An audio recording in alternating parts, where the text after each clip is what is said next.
Bohr's atomic model के postulates को अब हम और आगे बढ़ाने जा रहे हैं। Sixth postulate Bohr's atomic model का अब हम डिस्कस करने जा रहे हैं आपसे।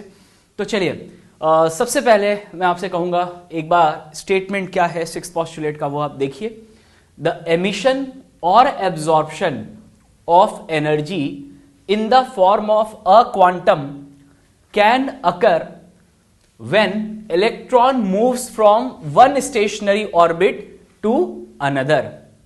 इस लाइन का पहले मतलब समझ लेते हैं। यानी यहां पे कहा गया कि एमिशन या एब्जॉर्प्शन एनर्जी का तभी होगा जब इलेक्ट्रॉन एक स्टेशनरी ऑर्बिट से दूसरे स्टेशनरी ऑर्बिट पे मूव करे, सेम स्टेशनरी ऑर्बिट पे रहते हुए। यानी अगर किसी पर्टिकुलर ऑर्बिट में इलेक्ट्रॉन मूव कर रहा है तो उस ऑर्बिट में रहते हुए वो ना तो एनर्जी को गेन करेगा और ना ही वो एनर्जी को लूज करेगा।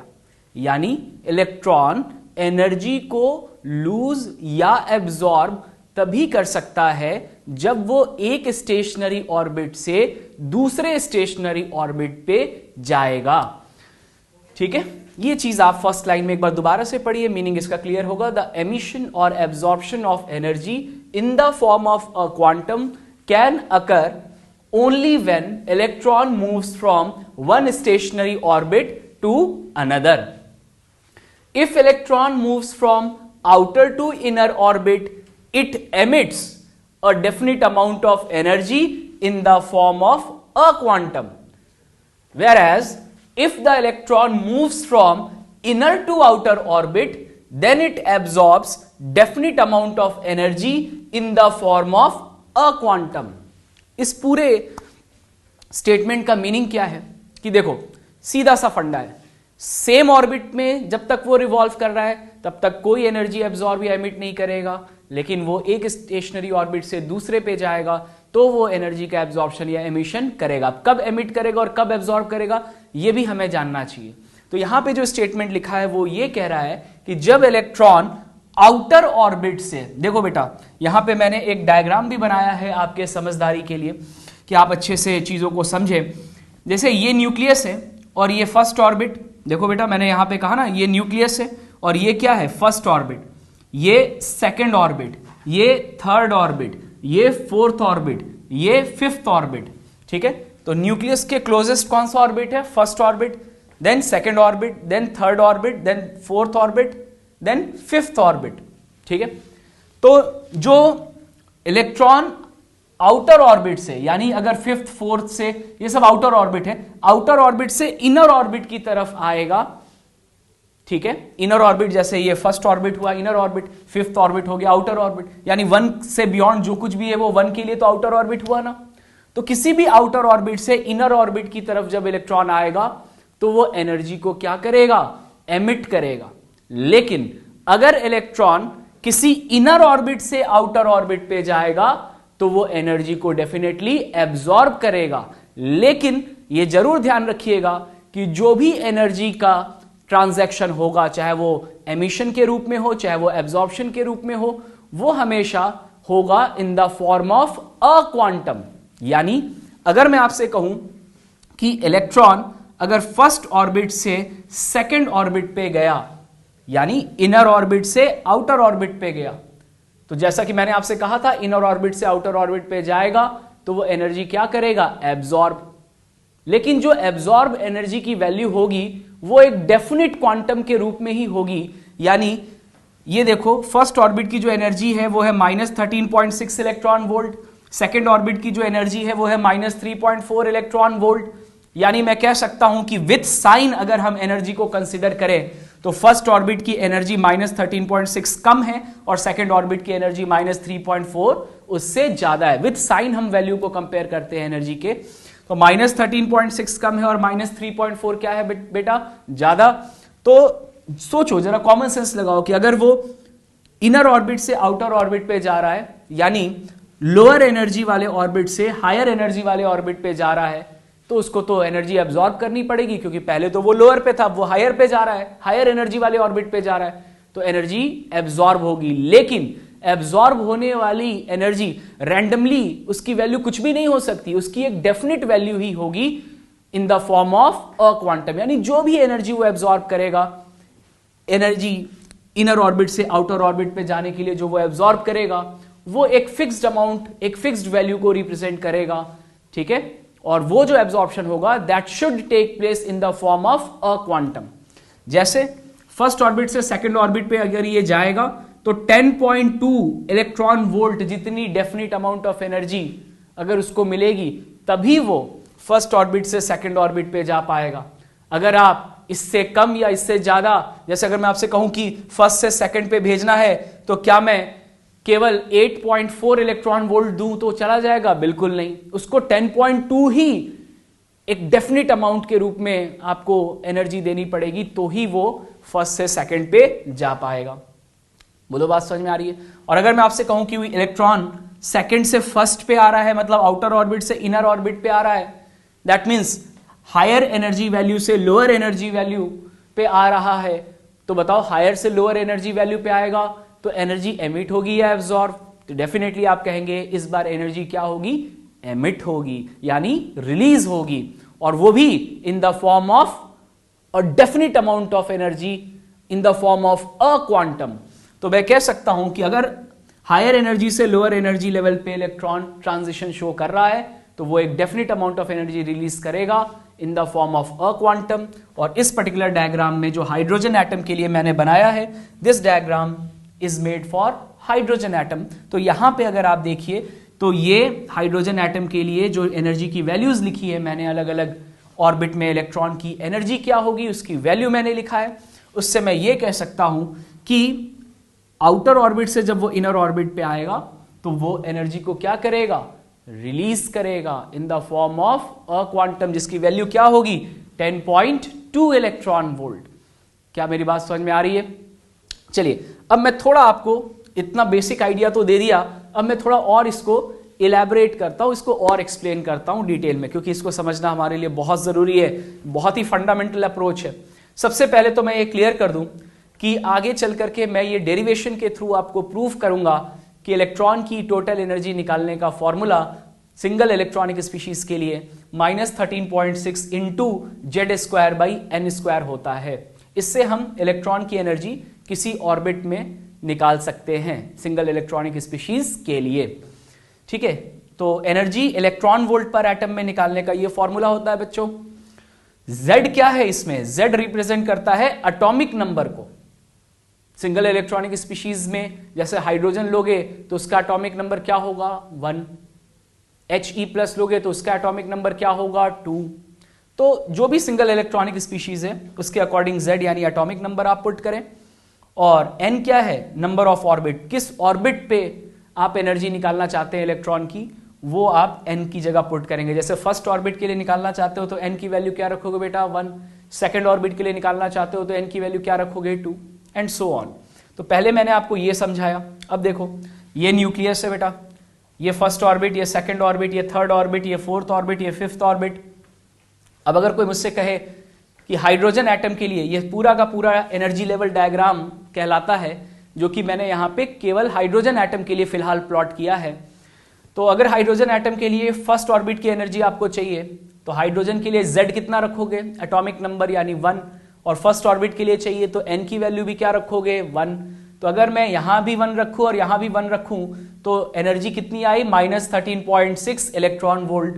वो मैंने यहां पे -13.6 इलेक्ट्रॉन वोल्ट लिखा है। उसी तरह से सेकंड ऑर्बिट की एनर्जी आप हाइड्रोजन एटम के लिए निकालोगे तो Z तो 1 ही रहेगा हाइड्रोजन के लिए, क्योंकि एटॉमिक नंबर तो हाइड्रोजन का 1 होता है। n की वैल्यू, क्योंकि सेकंड ऑर्बिट के लिए आप निकाल रहे हो, तो n की वैल्यू हो जाएगी 2, और 2 का स्क्वायर करोगे तो नीचे क्या है? 4। तो 13.6 को 4 से डिवाइड करोगे तो ये वैल्यू आएगी -3.4 इलेक्ट्रॉन वोल्ट। इस तरह से हाइड्रोजन के लिए जो अलग अलग ऑर्बिट्स हैं उनमें इलेक्ट्रॉन की एनर्जी क्या होगी इलेक्ट्रॉन वोल्ट में, वो मैंने यहां पे रिप्रेजेंट किया है।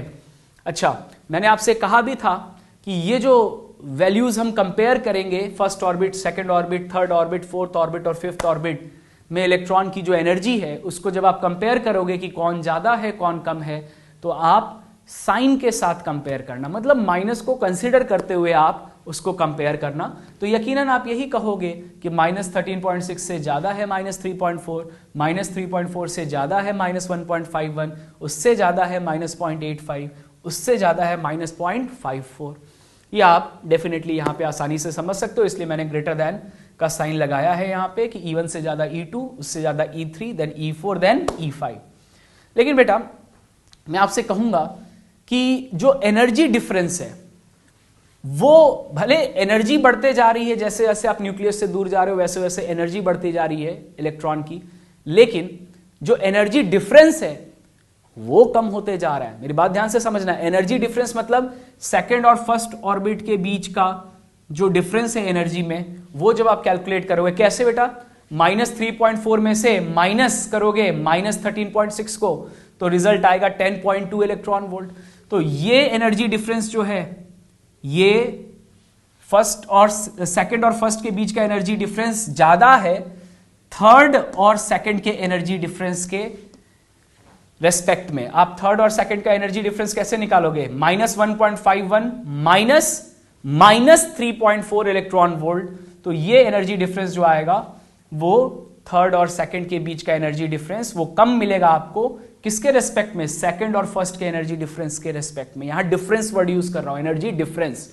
तो जैसे जैसे आप न्यूक्लियस से दूर जाओगे एनर्जी की वैल्यू तो बढ़ते जाएगी, लेकिन एनर्जी डिफरेंस जो होगा वो कम होता जाएगा। बोलो बात समझ में आ रही है? और बातें क्या है जरा समझिए। आपके मन में ये आ रहा होगा कि सर आखिर ये एनर्जी की वैल्यू नेगेटिव ही क्यों लिखा जा रहा है, नेगेटिव साइन से एनर्जी को रिप्रेजेंट करने का सिग्निफिकेंस क्या है। तो मैं आपसे ये कहूंगा कि यहां पे देखो बेटा, न्यूक्लियस है, न्यूक्लियस पॉजिटिव चार्ज स्पीशीज है, आप न्यूक्लियस को कहते हो कि ये पॉजिटिवली चार्ज्ड है। अब न्यूक्लियस से दूर जाते जाओगे तो इलेक्ट्रॉन के ऊपर जो न्यूक्लियस का होल्ड है वो कम होता जाएगा।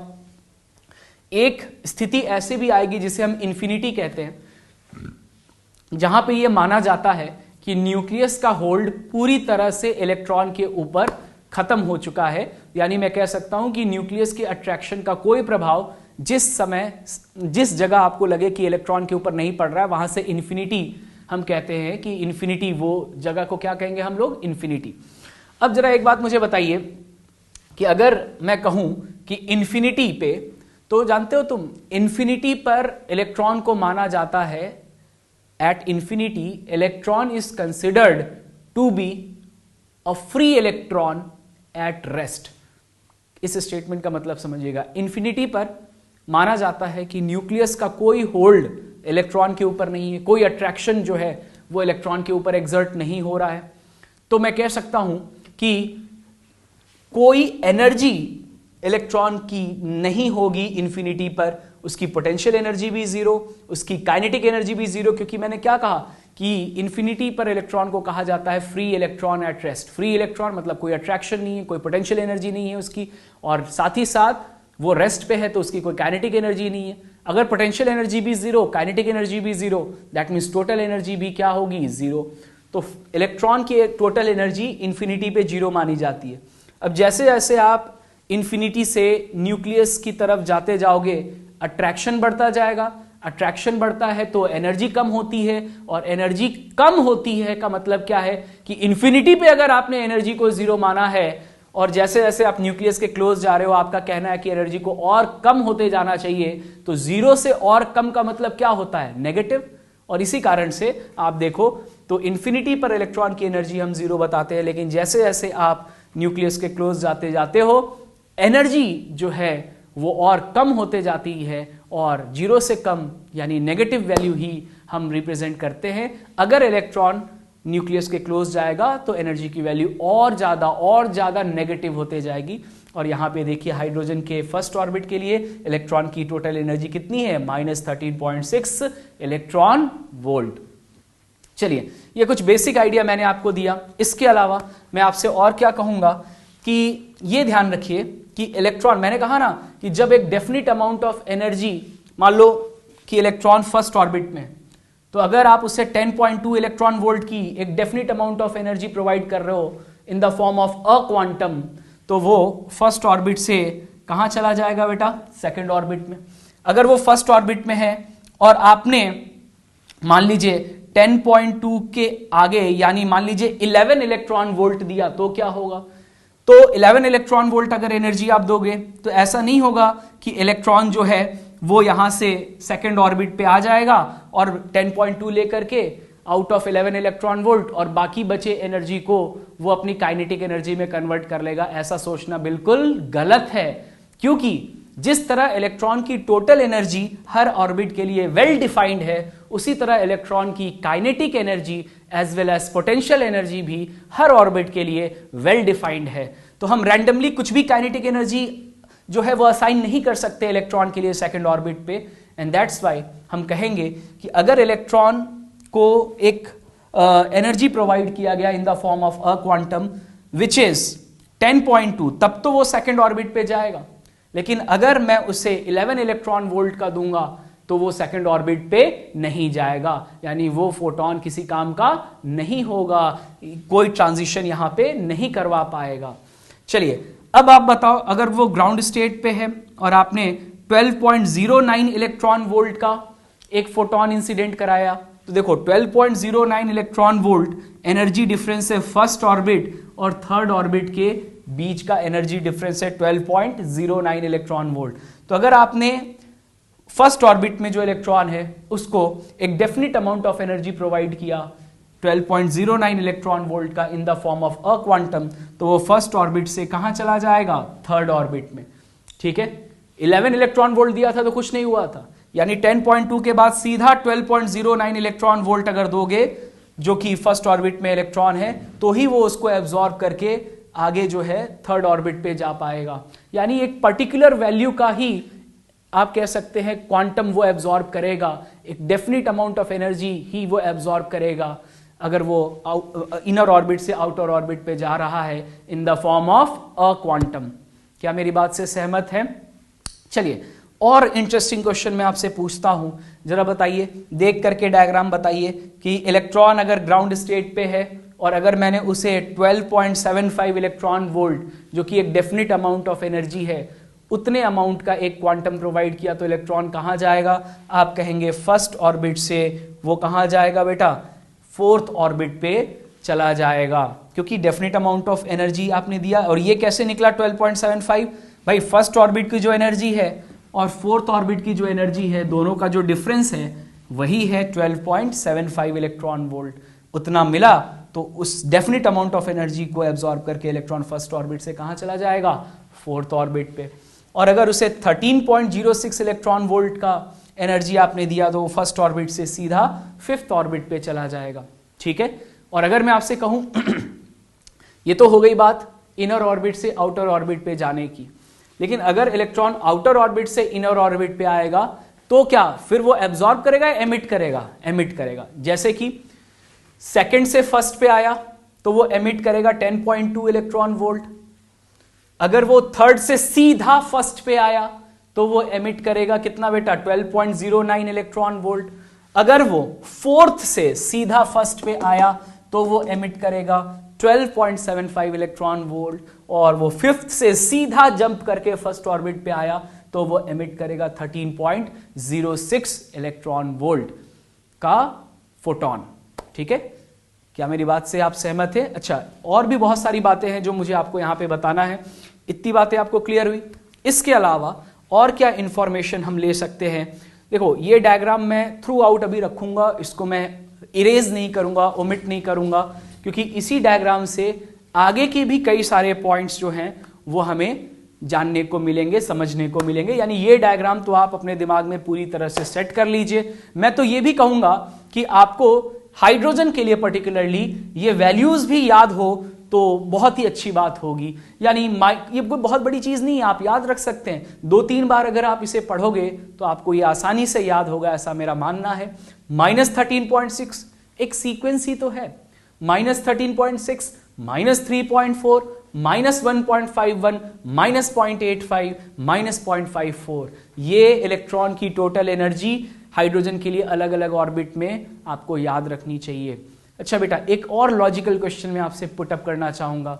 देखिए आपको पता है कि फर्स्ट ऑर्बिट पे जो इलेक्ट्रॉन है अगर मैं उसे 10.2 इलेक्ट्रॉन वोल्ट जितनी एक definite amount of energy provide करूं in the form of a quantum, तो वो फर्स्ट से सेकंड में चला जाएगा। क्लियर? ये तो मैं आपको एक्सप्लेन कर चुका हूं। बट मेरा एक प्रश्न है आपसे कि अगर मैं इस 10.2 इलेक्ट्रॉन वोल्ट को दो पार्ट में डिस्ट्रीब्यूट करके प्रोवाइड करूं, यानी 5.1 electron volt and 5.1 electron volt के दो फोटॉन्स इंसिडेंट कराऊं, तो क्या ये इलेक्ट्रॉन जो फर्स्ट ऑर्बिट पे है, क्या वो सेकंड ऑर्बिट पे मूव करेगा? सोच के जवाब दीजिएगा। यस, अब मैं आपसे कहूंगा कि यहां पर आपका आंसर होना चाहिए कि अगर मैं 5.1 और 5.1 का दो फोटॉन एक साथ इंसिडेंट कराऊं, तो ऐसे सिचुएशन में यहां पे इलेक्ट्रॉन फर्स्ट से सेकंड ऑर्बिट पे नहीं जाएगा। क्यों नहीं जाएगा भाई? आप 10.2 इलेक्ट्रॉन वोल्ट देते रहे हो, दो पार्ट में ही सही बट देते रहे हो, बट आंसर आपने कहा कि ये सेकंड ऑर्बिट पे नहीं जाएगा। क्यों नहीं जाएगा? इसलिए नहीं जाएगा क्योंकि मैंने आपसे कहा था कि जो डेफिनेट अमाउंट ऑफ एनर्जी की रिक्वायरमेंट है वो आप दीजिए, लेकिन इन the form of a quantum. दो क्वांटम को मिलाकर के 10.2 के बराबर कर दिया तो कुछ भी नहीं होने वाला है। लेकिन अगर आप एक ही क्वांटम 10.2 इलेक्ट्रॉन वोल्ट के बराबर का देते तो वो डेफिनेटली फर्स्ट से सेकंड पे चला जाता। यानी 10.2 को दो पार्ट में डिवाइड करके, यानी दो फोटॉन के रूप में 5.1 इलेक्ट्रॉन वोल्ट ईच का इंसिडेंट कराने से कोई फायदा नहीं होगा। इलेक्ट्रॉन फर्स्ट ऑर्बिट से सेकंड ऑर्बिट पे नहीं जाएगा, क्योंकि उसे तो 10.2 इलेक्ट्रॉन वोल्ट की डेफिनेट अमाउंट ऑफ एनर्जी चाहिए थी इन the form of a quantum. दो क्वांटा के रूप में नहीं, सिंगल क्वांटम के रूप में चाहिए थी। क्या मेरी बात से सहमत है आप सभी? बोलिए, ये बात आपको क्लियर होना चाहिए। Is that clear to everyone? चलिए